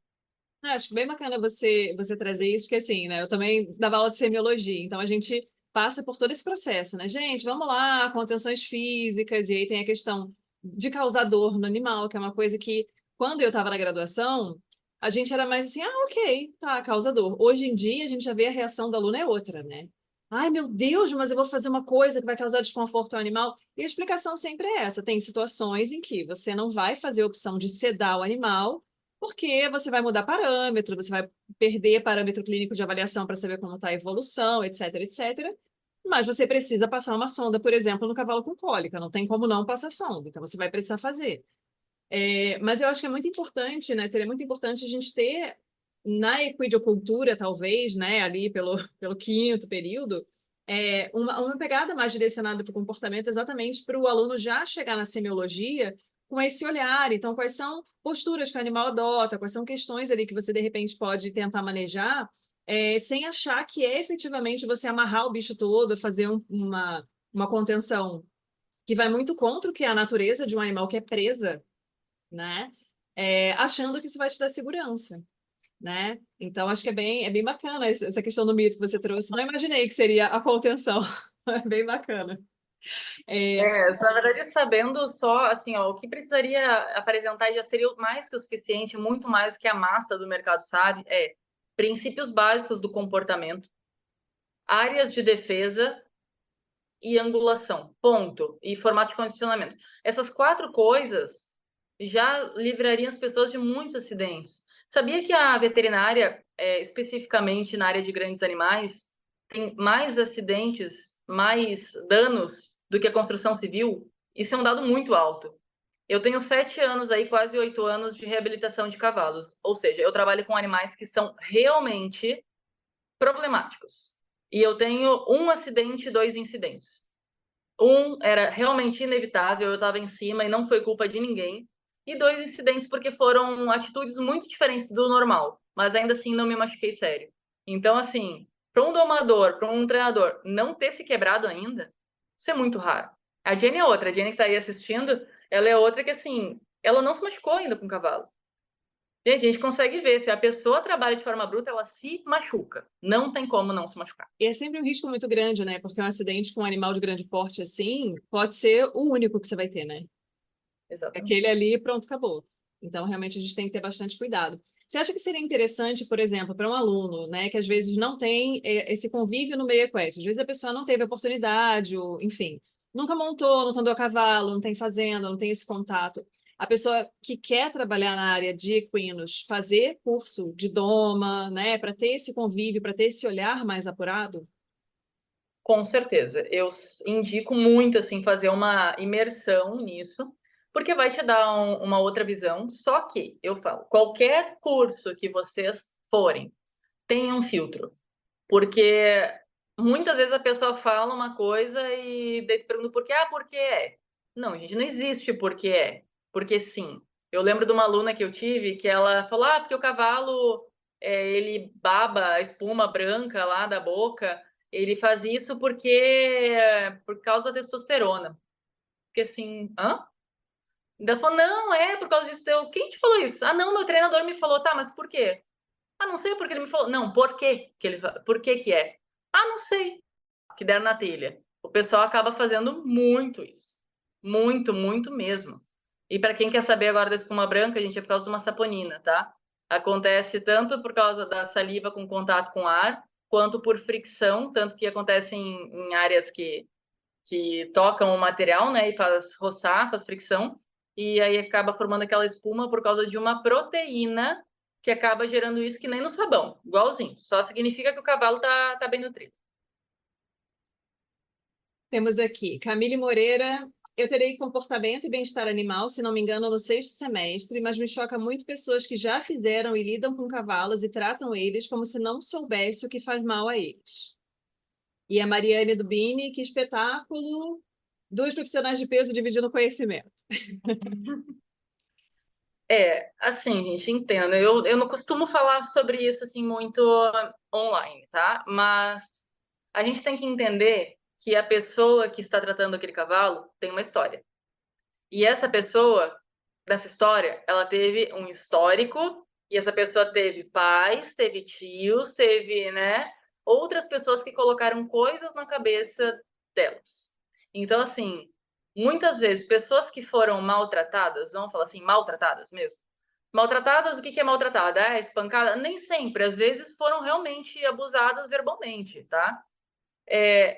Por quê? Não concordo com isso, mas vamos entrar na cabeça da pessoa? por que que um animal merece mais respeito que eu, entende? Então, quando a gente entende um pouco mais que muitas das coisas que elas fazem não é exatamente porque elas querem ou concordam, se trata de emocional, de vícios emocionais, a gente entra num aspecto mais comportamento humano e não justifica de forma nenhuma. Mas a gente passa a entender o porquê que as pessoas fazem o que elas fazem. Tanto que se vocês olharem animais, vamos falar de pequeno porte, animais de pequeno porte convivem direto com as pessoas aqui, elas tendem a ter problemas, problemas comportamentais quando os donos têm problemas comportamentais. Entende? Então acaba que eles têm problemas que a gente tem, porque eles convivem direto com a nossa loucura, às vezes. Então eles ficam meio assim também.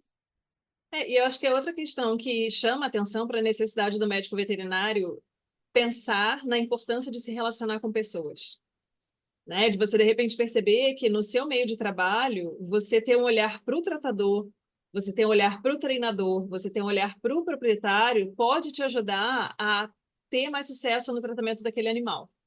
Porque é muito disso, né? Às vezes a gente vai ficar. Não é uma questão de procurar culpados. A gente precisa ter essa maturidade de entender o que você disse. A pessoa tem um histórico, a pessoa tem uma vida, tem uma série de questões que a gente não vai ter como acessar. Mas, se você tiver esse critério na hora de avaliar o seu paciente, você pode chegar a momentos ali, a locais-chave que podem te ajudar a ter uma abordagem mais bem-sucedida. Então, é super importante isso. E é o que você falou, né? A gente entra na medicina veterinária pensando, eu odeio pessoas, nossa, achei a profissão para mim, né? Vou cuidar só dos bichinhos, Só que que não. coisa maravilhosa. Só que não, né? Só Mas que e pontualmente falando, eu lembro de um curso muito pontual em que tinham 12 pessoas e um cavalo, eles fizeram todos a prática com aquele cavalo. Com 2 pessoas, essa égua específica ameaçava morder. Só 2. E eram as 2 que estavam apresentando postura comportamental, e aí trata-se da pessoa que trabalha comportamento, sabe também entender de comportamento de pessoas, que apresentavam medo. O medo causa uma liberação de adrenalina. A adrenalina é responsável por luta ou fuga. Luta ou fuga para o cavalo, ele não sabe se ele está em perigo ou se tipo outra pessoa está em perigo. É ataque ou tchau, né? Fugir em geral. Então, a insegurança pode causar comportamento agressivo também no cavalo e nós, falando endocrinamente falando, né? Nós influenciamos neles. Logo, isso diz muito. O cavalo que eu vejo uma pessoa mexer diz muito sobre ela.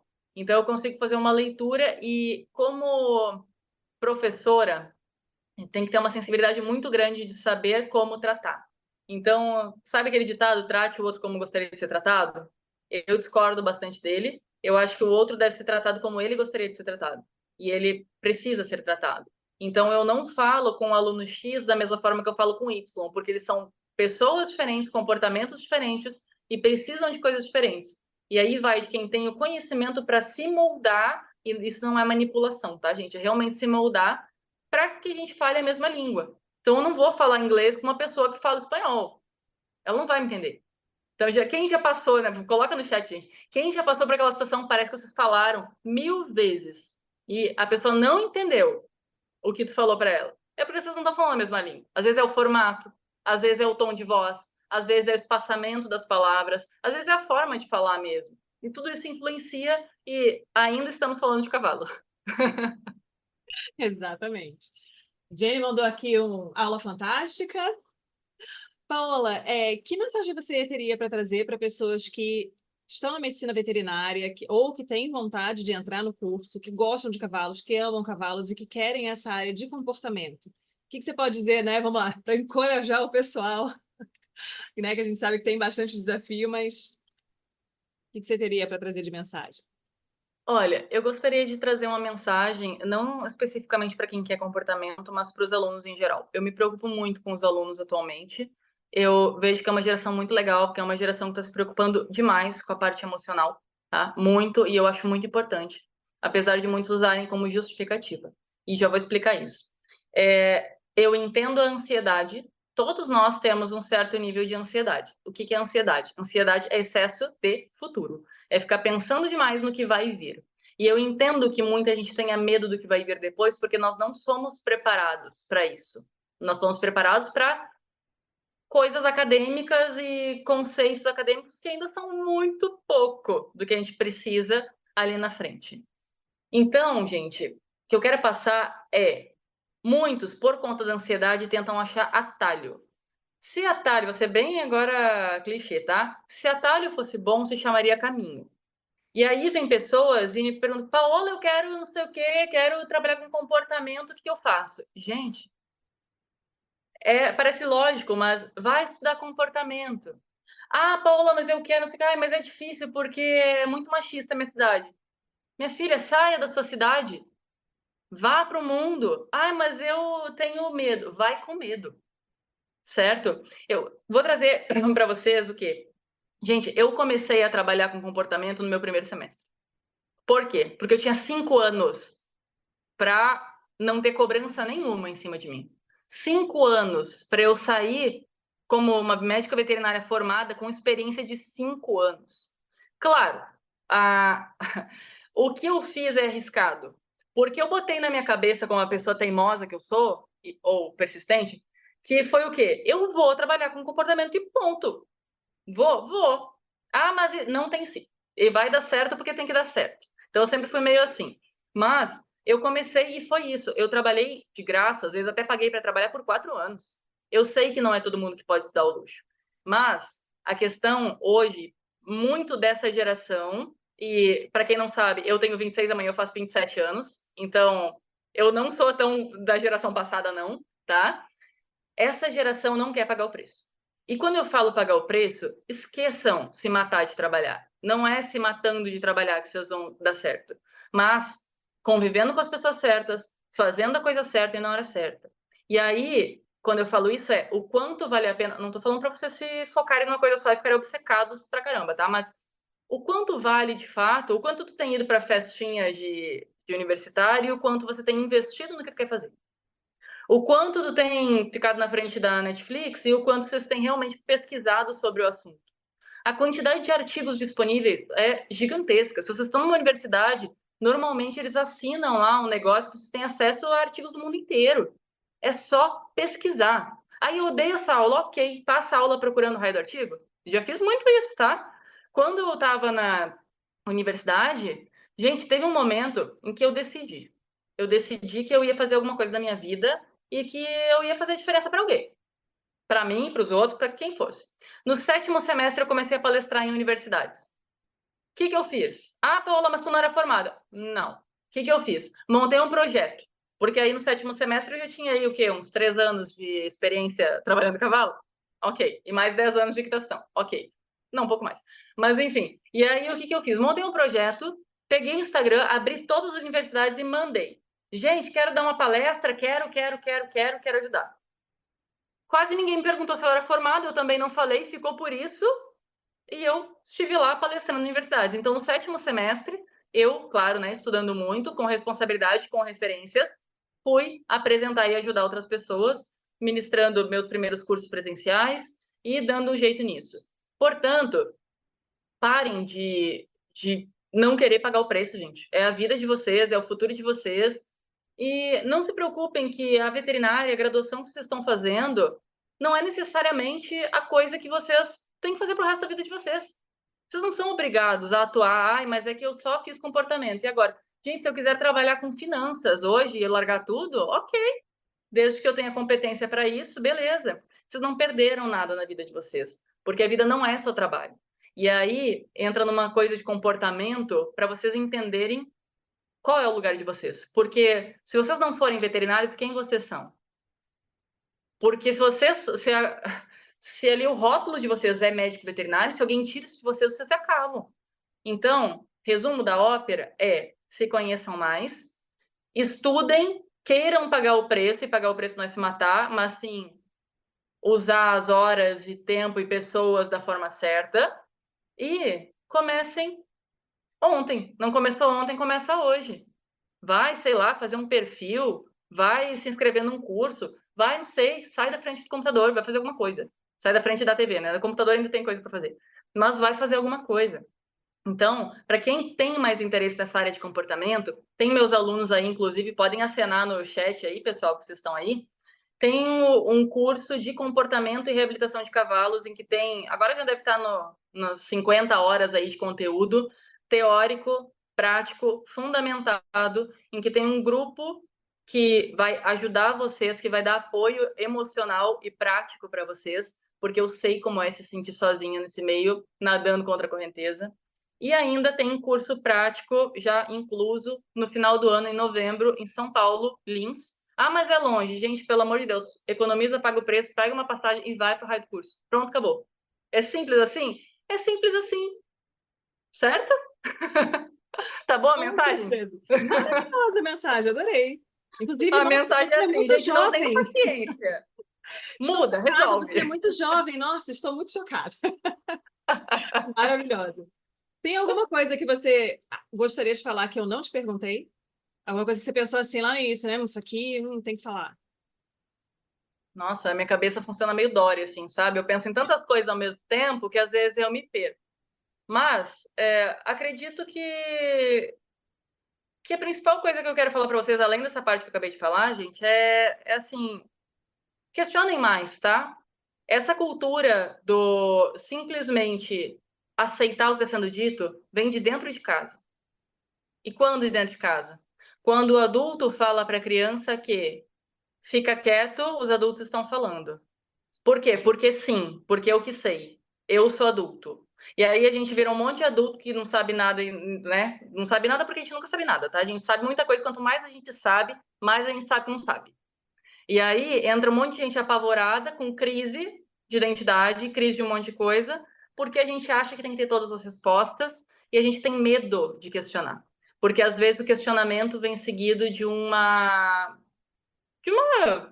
sei lá, uma repreensão, alguma coisa assim. Eu vou falar para vocês, bem particular isso, eu tive um professor meu de equinos que me chamou de burra na frente da turma toda. Ele fez isso comigo, na minha universidade. Eu respirei fundo, eu mudei de cor umas 10 vezes, de braba que eu tava, porque eu quando ficava braba, assim, eu virava no cão. Mas aí o meu autocontrole já tinha tomado conta de mim. E aí, o que aconteceu? Só para vocês entenderem o contexto. Para vocês entenderem que isso pode acontecer com vocês, e isso não quer dizer que vocês não sejam inteligentes, tá? O que aconteceu? Ele estava explicando uma coisa da forma dele, com os dados que ele tirou do fundo da cabeça dele, que ele não colocou em lugar nenhum. Eu tenho um pouquinho de déficit de atenção, então eu acabo desviando algum momento, e se eu perco o fio da meada, como se chama lá no sul, pelo menos, eu volto e eu não consigo entender, eu começo a ficar irritada. E aí eu perguntei de novo, ele me explicou exatamente da forma que ele já tinha explicado, eu continuei sem entender, porque eu não entendi de onde vinha o dado. E aí ele conseguiu humilhar um outro aluno que foi assumir o quadro para fazer a conta, que ele falou, nossa, mas para que fazer tão detalhado? Ele foi para ajudar quem não tinha entendido, porque eu olhei na volta, sabe aquele raio-x assim que a gente faz na turma? E tava todo mundo assim, ó. Tava todo mundo com aquela cara, tipo, meu Deus do céu. E eu pensei, bom, não sou a única. Todo mundo tinha medo de perguntar para ele. E aí eu levantei a mão e falei assim, professor, pode explicar de novo? Daí ele explicou de novo, daí eu falei, não, ainda não entendi. Pode explicar mais detalhado? Daí ele me olhou assim, nossa, mas tu não conseguiu entender assim, não sou eu que vou conseguir explicar. Nossa, eu fiquei tão braba. Respirei fundo, respirei fundo, respirei fundo. Falei, eu vou entender, vou entender, vou entender. Quando esse outro aluno entrou, ele falou que o professor distratou ele, daí ele falou, não, professor, é que eu gosto dos números, eu vou ser rico. E aí o professor olhou para ele e falou assim, tu vai continuar na veterinária? Porque se for assim, tu não vai ter dinheiro. Nossa, aquilo lá me revirou do avesso. Eu peguei as minhas coisas, saí e bati a porta. E aí, eu fui falar com o diretor, porque é uma coisa que eu não admito de forma nenhuma. Já aconteceu comigo em outra situação, que eu vi um professor humilhar outra aluna em outra universidade. E eu cheguei e eu falei isso para ele. Ele falou, não, mas tu tem que entender que ele é assim. Eu falei, não, tu tem que entender que ele está com uma turma de 50 alunos que pagam X por mês para estarem aqui dentro. E se eles não vão ganhar dinheiro com veterinária, tu pode esquecer que essas pessoas vão embora. Da mesma forma que eu falei, e aí é uma questão de se posicionar, tá, gente? Eu acho que era sobre isso que faltou falar. Questão de posicionamento. Saber se posicionar, mesmo que a pessoa seja autoridade, porque existem valores que a gente precisa defender por nós, pelo que a gente acredita, para a gente ter o tipo de cliente que a gente quer e viver a vida que a gente deseja. E aí, com essa outra professora, por exemplo, que ela falou que eu tinha que entender que aquele professor era daquele jeito, eu falei, então tu tem que entender que a partir do semestre que vem eu não tô mais nessa universidade, porque eu não aceito um professor humilhando uma aluna no meio da sala de aula, eu não sou obrigada a passar por isso. Comigo foram embora mais 40. Então, ver o valor dessas situações. Meninas, principalmente, questões de lidar com machismo, com certas situações. Já passei por situações assim, claro que já passei. E aí entra o posicionamento, saber se posicionar a cada circunstância. Eu vou trazer 2 casos específicos para vocês. Teve uma vez que eu estava verificando os cavalos para um curso lá em Mato Grosso, em Cuiabá. E aí chegou um cara, ele estava explicando os cavalos, chegou no último cavalo lá, era uma égua, e ele começou a falar mal da égua, ele passou acho que uns 5 minutos falando mal da égua. E eu tá assim, né? Aham, ok. Tava eu e a Dani. Daí ele falou, ele concluiu de uma forma tão infeliz, que ele falou, é que nem mulher na TPM. Eu olhei para ele, eu abri a boca para falar e a palavra bateu nos meus dentes e voltou. Daí eu falei, eu pensei, eu nem ministrei o curso ainda e eu sei que ele não falou por mal, foi puramente cultural. E eu não vou ganhar nada com isso. Fiquei quieta, respirei fundo, ok, não é sobre mim sair. Esse é um caso. A pessoa ignorante que falou uma coisa porque ele estava falando sem pensar e bateu na cabeça dele e apareceu. Ok. Outro caso. Eu não costumo ajudar quem não me pede ajuda, no caso de me meter, tá? Por quê? Porque existem pessoas que não querem ser ajudadas, simples assim. E aí eu estava do galpão lá tomando meu chimarrãozinho, quietinha, e aí tinha um cara passando muito trabalho para botar um cavalo num reboque, numa carretinha. E eu fiquei lá olhando de longe, né? E aí chegou o dono do galpão e falou assim: mas pede ajuda pra Paola, porque a Paola trabalha com isso, ela te ajuda e tudo mais. Ele ficou meio assim com uma cara torta, mas ok, né? Como o cara tinha falado, ok, fui eu trabalhar. Eu já tava com o cavalo com os 2 pés em cima da rampa, no caso, as mãos lá em cima do reboque e os pés na rampa.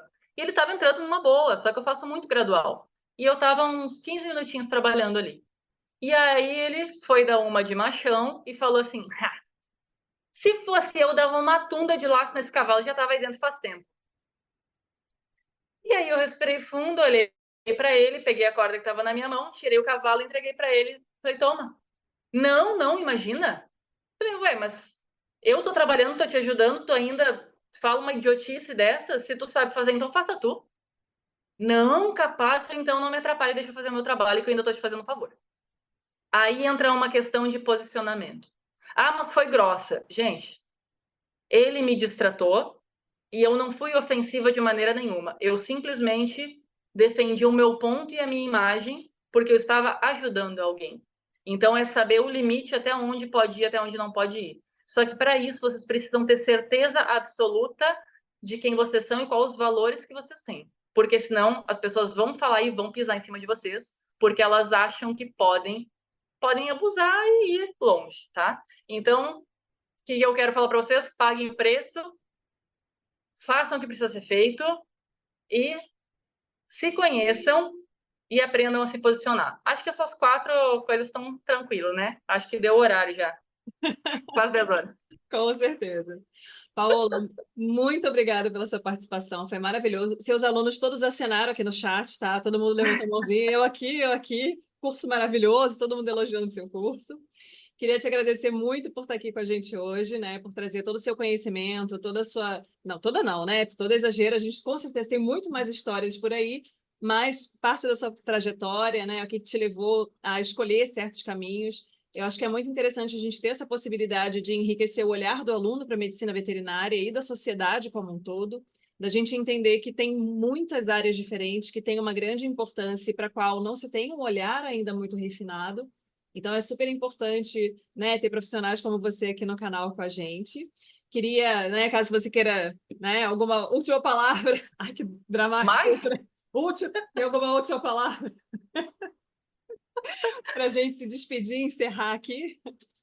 não, Thaís, só tenho a agradecer mesmo. A paixão da minha vida é realmente conectar com alunos, porque eu acho que apesar de ter muita gente parecendo que está ajudando, eles são muito perdidos. Eu sei porque eu me sentia perdida e, e foi por causa de pessoas que realmente estavam dispostas a segurar as pontas, pegar na minha mão e às vezes falar uma frase certa no momento certo que me levou para outra direção. Então, eu sou muito grata por conseguir estar presente tanto em universidades quanto em entrevistas como essa daqui, que eu acho muito legal.